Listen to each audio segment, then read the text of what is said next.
Hello friends, welcome to my channel. જેમ કે આપણે લાસ્ટ વિડીયોમાં જોયું એમ ટોટલ 21 લો કોલેજીસમાં અત્યારે રજિસ્ટ્રેશન ચાલુ છે અને આજે રજિસ્ટ્રેશન માટેની લાસ્ટ ડેટ છે. અને મિત્રો, થોડા દિવસો પહેલાં બીજી કોલેજીસ પણ એડ થઈ હતી, પણ જે લોકોએ રજિસ્ટ્રેશન કરી દીધું છે એમને ચિંતા કરવાની જરૂર નથી અને શાંતિથી રાહ જ જોવાની છે.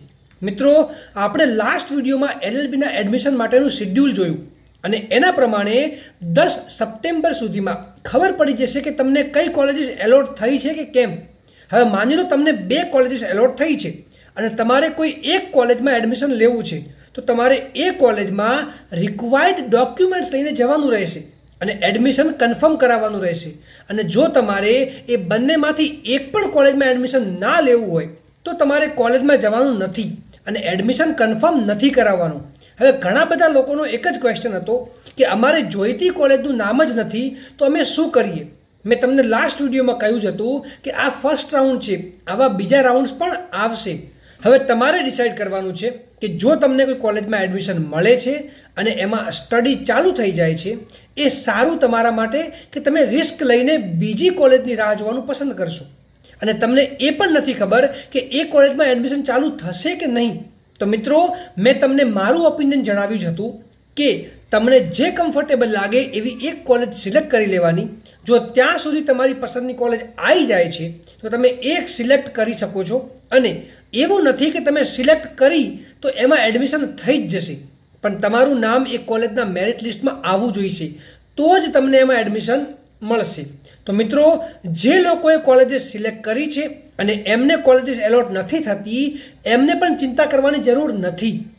તમને બીજો મોકો જરૂરથી મળશે અને જેમને કોલેજ એલોટ થઈ ગઈ છે, જો એમને એ કોલેજમાં એડમિશન લેવું હોય તો વેલ એન્ડ ગુડ, પણ જો ના લેવું હોય તો વાંધો નહીં, તમને પણ બીજા રાઉન્ડમાં મોકો મળશે જ.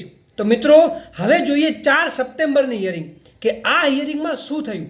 તો મિત્રો, આજે જજ સાહેબ દ્વારા ડાયરેક્ટ મિસ્ટર મનન શાહને પૂછવામાં આવ્યું કે તમે BCI પાસેથી શું ઇન્સ્ટ્રક્શન્સ લીધી છે.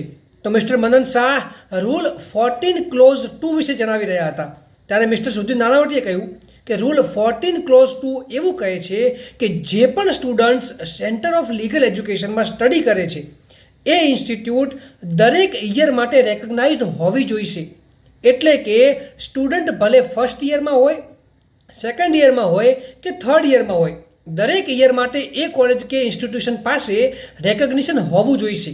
અને આ વિશે એપેક્સ કોર્ટના કોન્સ્ટિટ્યુશનલ બેન્ચ દ્વારા શું કહ્યું છે અને રૂલ 27 શું છે એ વિશે હું કહેવા માંગુ છું થોડું. ત્યારે મિસ્ટર મનન શાહે કહ્યું કે લાસ્ટ હિયરિંગમાં મિસ્ટર સુધીર નાણાવટીએ કહ્યું હતું કે એમની 3 કોલેજીસની પાસ્ટ યર્સની એફિલિએશન ફીસ ભરવા માટે રેડી છે અને તેથી મેં એમના માટે બાર કાઉન્સિલ ઓફ ઇન્ડિયાને પૂછ્યું હતું. તો બાર કાઉન્સિલ ઓફ ઇન્ડિયાએ કહ્યું કે જો એ ફીસ ભરવા માટે રેડી હોય કે જો 4+1 ફેકલ્ટીઝ મેન્ટેન કરશે તો સેકન્ડ યર અને થર્ડ યર માટે રેકગ્નિશન આપવામાં કોઈ વાંધો નથી. તો મિસ્ટર સુધીર નાણાવટીએ કહ્યું કે last year bar council of ઇન્ડિયાએ આ 3 કોલેજીસને એક યર માટે રેકગ્નિશન આપ્યું હતું અને બાર કાઉન્સિલ ઓફ ઇન્ડિયાને આ યર પણ જે લોકો લાસ્ટ યર એડમિટ થયા હતા એમના માટે રેકગ્નિશન આપવા માટે કોઈ વાંધો નથી. પણ એના માટે જો આ કોલેજીસ પાસે 4+1 ફેકલ્ટીઝ એટલે કે 4 કોર ફેકલ્ટીઝ અને એક પ્રિન્સિપલ હોય તો એમને કોઈ ઓબ્જેક્શન નથી. અને આ રેકગ્નિશન આ યર અને જ્યારે તે સ્ટુડન્ટ્સ થર્ડ યરમાં આવશે એટલે કે નેક્સ્ટ યર રેકગ્નિશન આપવામાં કોઈ વાંધો નથી. અને આ માટે પાસ્ટ યરની એફિલિએશન ફીસ ભરવી પડશે અને એમાં ડિફોલ્ટ ફીસ એટલે કે પેનલ્ટી ફીસ ઇન્ક્લુડેડ નથી. તો મિસ્ટર સુધીર નાણાવટીએ કહ્યું કે હું મારી કોલેજીસને રિપ્રેઝન્ટ નથી કરતો, પણ હું બધી જ કોલેજીસને રિપ્રેઝન્ટ કરી રહ્યો છું. બીજી લો કોલેજીસનું શું થશે જેમને લાસ્ટ યર આ સેમ બેઝિસ પર રેકગ્નિશન ગ્રાન્ટ કરવામાં આવ્યું હતું અને જે 4+1 ફેકલ્ટીઝ છે એ ગવર્મેન્ટ દ્વારા આપવાના છે, જેમાંથી એક કોલેજમાં પ્રિન્સિપલ પ્લસ 4 કોર ફેકલ્ટીઝ છે, બીજી કોલેજમાં 4 કોર ફેકલ્ટીઝ છે પણ પ્રિન્સિપલ નથી અને થર્ડ કોલેજમાં 3 કોર ફેકલ્ટીઝ છે અને પ્રિન્સિપલ નથી.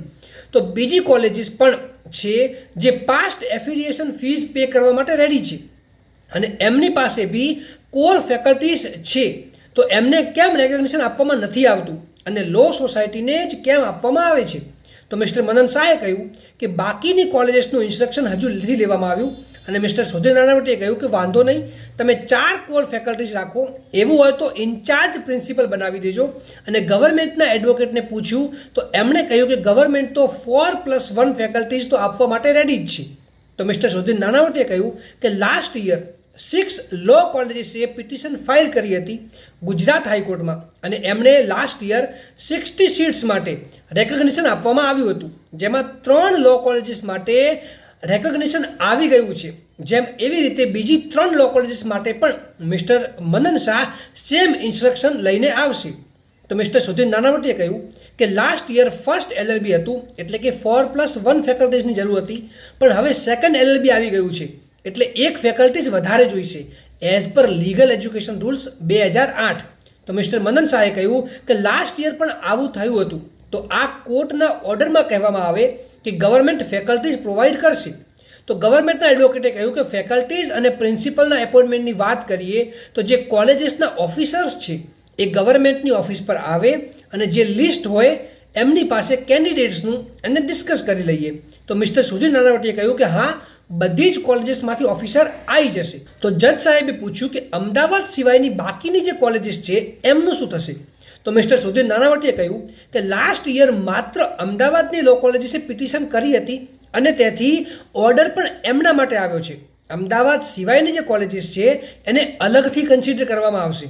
તો જજ સાહેબે કહ્યું કે આ બધી જ કોલેજીસમાંથી માત્ર 2 જ કોલેજીસ ડિફોલ્ટ ફીસ પણ પે કરવા માટે રેડી છે, બાકીની કોલેજીસ ડિફોલ્ટ ફીસ પે કરવા માટે રેડી નથી.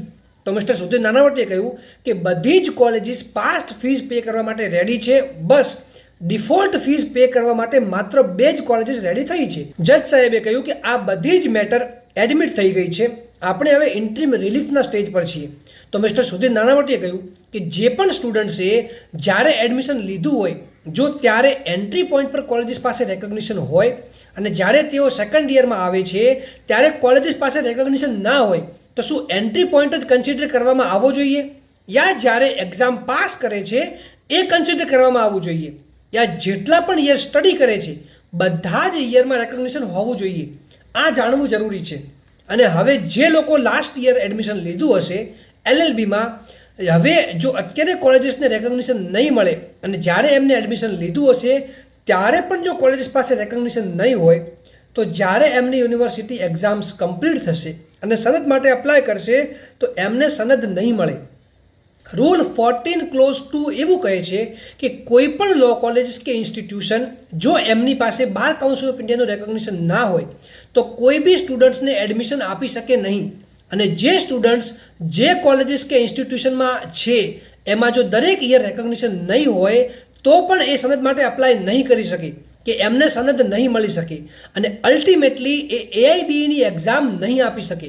હવે બાર કાઉન્સિલ ઓફ ઇન્ડિયા દ્વારા જ્યારે એનરોલમેન્ટના રૂલ્સ બનાવવામાં નહોતા આવ્યા ત્યાં સુધી દરેક સ્ટેટ બાર કાઉન્સિલના અલગ અલગ રૂલ્સ હતા અને સ્ટેટ બાર કાઉન્સિલ એવા સ્ટુડન્ટ્સને એનરોલ કરતા જેમણે LLB માટે એડમિશન લીધું હોય અને 3 યર યા 5 યર LLB કમ્પ્લીટ કર્યું હોય અને યુનિવર્સિટી એક્ઝામ પાસ કરી હોય, પછી એવા સ્ટુડન્ટ્સને બાર કાઉન્સિલની એક્ઝામમાં બેસવા દેવામાં આવતા હતા.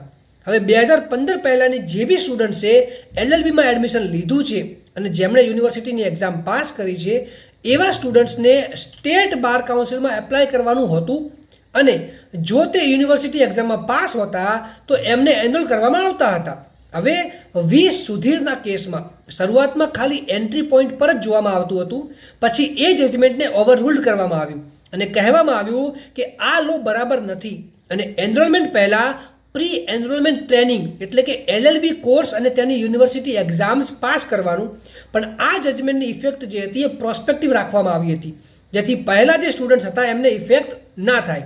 અને હમણાં ફેબ્રુઆરી 2023માં bar council of India versus Bonnie Foy law કોલેજના જજમેન્ટમાં કહ્યું છે કે જે બી સ્ટુડન્ટ્સે bar council of India recognized કોલેજીસમાંથી જ LLB કમ્પ્લીટ કર્યું હશે માત્ર એ જ લોકો એઝ એન એડવોકેટ એનરોલ થઈ શકશે. એટલે કે જેમને ડીરેકગ્નાઇઝડ કોલેજીસમાંથી LLB કર્યું હશે એમને સનદ મળશે નહીં કે as an advocate A enrol પણ નહીં થઈ શકે. હવે લાસ્ટ યર જે કોલેજીસ પાસે રેકગ્નિશન હતું અને સ્ટુડન્ટે એડમિશન લીધું છે, હવે એ કોલેજીસ પાસે જો રેકગ્નિશન નહીં હોય તો શું થશે? તો મિત્રો રૂલ 27 કહે છે કે જે બી સ્ટુડન્ટે લાસ્ટ યર એડમિશન લીધું છે અને એમની પાસે રેકગ્નિશન હતું અને હવે જે કોલેજીસમાં સ્ટુડન્ટ્સ છે જો એ કોલેજીસ પાસે રેકગ્નિશન ના હોય તો યુનિવર્સિટીને એટલા સ્ટુડન્ટ્સ માટે અલ્ટરનેટ એરેન્જમેન્ટ્સ કરવું પડશે, એટલે કે એવી કોલેજમાં સ્ટુડન્ટને ટ્રાન્સફર કરવા પડશે જેની પાસે રેકગ્નિશન હોય. તો અત્યારે યુનિવર્સિટી અને બાર કાઉન્સિલ ઓફ ઇન્ડિયા પાસે બે જ ઓપ્શન છે. યા તો જ્યાં સુધી લાસ્ટ યર જે સ્ટુડન્ટ્સે એડમિશન લીધું છે એમનું સ્ટડી કમ્પ્લીટ કરાવો અને રેકગ્નિશન ગ્રાન્ટ કરો 2 યર માટે, યા પછી કોઈ બીજી કોલેજીસ જ્યાં રેકગ્નિશન હોય ત્યાં સ્ટુડન્ટને ટ્રાન્સફર કરો. એટલે મિસ્ટર સુધીર નાનાવટીએ એ જ કહ્યું છે કે જો તમે નવા સ્ટુડન્ટ માટે રેકગ્નિશન ના આપવા માંગતા હો તો જે સ્ટુડન્ટ્સ અત્યારે સેકન્ડ યરમાં સ્ટડી કરી રહ્યા છે એમના માટે રેકગ્નિશન ગ્રાન્ટ કરો. હવે જો બાર council of India recognition grant નહીં કરે તો યુનિવર્સિટીને જેટલા બી સ્ટુડન્ટ્સને સ્ટડી કરે છે એમને એવી કોલેજમાં ટ્રાન્સફર કરવા પડશે જ્યાં રેકગ્નિશન હોય. હવે ગ્રાન્ટેડ કોલેજીસ પાસે તો રેકગ્નિશન છે જ નહીં, તો પછી એમને તો સેલ્ફ ફાઇનાન્સ કોલેજમાં ટ્રાન્સફર કરવા પડશે. તો પછી એની ફીસ કોણ પે કરશે? અને સેલ્ફ ફાઇનાન્સ કોલેજીસ તો ના પાડી દેશે કેમ કે એમણે ગવર્મેન્ટ ક્યાં ફેકલ્ટીઝ પ્રોવાઈડ કરે છે. તો સિચ્યુએશન જે છે એ બહુ ખરાબ છે. હવે મિત્રો, જે કોલેજીસમાં રેકગ્નિશન નહોતા અને જેમણે એ કોલેજીસમાંથી LLB પાસ કર્યું છે અને એમને અત્યારે BCG સનદ આપવાની ના પાડી રહી છે, તો મિત્રો એના માટેની હિયરિંગ જે છે એ 11 સપ્ટેમ્બરના રોજ છે, જેમાં કોર્ટ દ્વારા બાર કાઉન્સિલ ઓફ ગુજરાત અને બાર કાઉન્સિલ ઓફ ઇન્ડિયાને નોટિસ મોકલવામાં આવી છે. હવે મિસ્ટર સુધીર નાનાવટીએ કહ્યું કે જે ડિફોલ્ટ ફીસ છે એટલે કે જે પેનલ્ટી છે એના સિવાયની બાકીની બધી જ ફીસ અમે પે કરવા માટે રેડી છીએ અને બાકીની 3 લો કોલેજ જે છે એના માટે પણ અમે અંડરટેકિંગ આપી દઈશું. મિસ્ટર મદન શાહે કહ્યું કે પહેલાં લીગલ એજ્યુકેશનના સ્ટાન્ડર્ડ ઇમ્પ્રૂવ કરવા માટે 2 વાત કન્સિડર કરવાનું વિચારવામાં આવ્યું હતું. એક ઇન્ટ્રોડક્શન ઓફ બાર એક્ઝામિનેશન અને compulsory requirement of apprenticeship under senior advocate.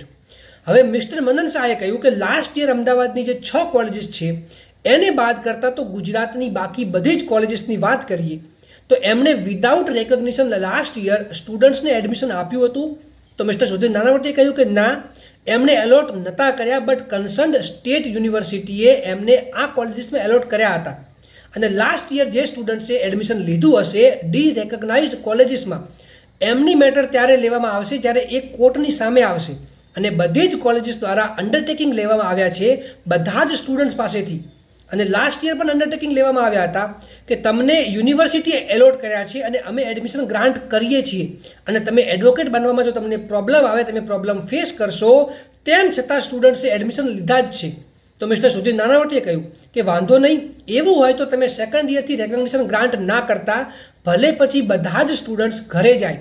આટલી લાખો રૂપિયાની ફીસ અમારા પોકેટમાંથી ભર્યા પછી પણ જો રેકગ્નિશન નથી મળતું, યા તો તમે એમના માટે આ યર રેકગ્નિશન ગ્રાન્ટ કરો તો એ નેક્સ્ટ યર બી આવશે જ, અને જો તમે ગ્રાન્ટ નહીં કરો કંઈ નહીં, અમે એમને એડમિટ નહીં કરીએ, તેમનું યર બગડશે.